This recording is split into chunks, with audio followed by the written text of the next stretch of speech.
சிவப்பு சேல கட்டிக்கிட்டு வேப்பிலையும் எடுத்துக்கிட்டு வேர்காட்டு கருமாறி ஆடி வந்தாளா. சிவப்பு சேல கட்டிக்கிட்டு வேப்பிலையும் எடுத்துக்கிட்டு வேர்காட்டு கருமாறி ஆடி வந்தாளாம். அவள் விருப்புடனே தொழுபவரின் வினைகளையே ஓட வைத்து பொறுப்புடனே நம்மை காக்க ஆடி வந்தாளாம். மாரியம்மா கருமாரியம்மா, மாரியம்மா கருமாரியம்மா.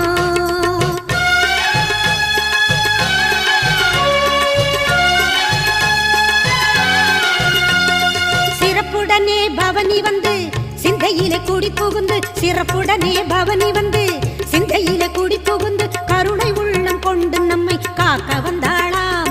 அவ மரகதத்தில் திலகமிட்டு மறிக்கொழுந்து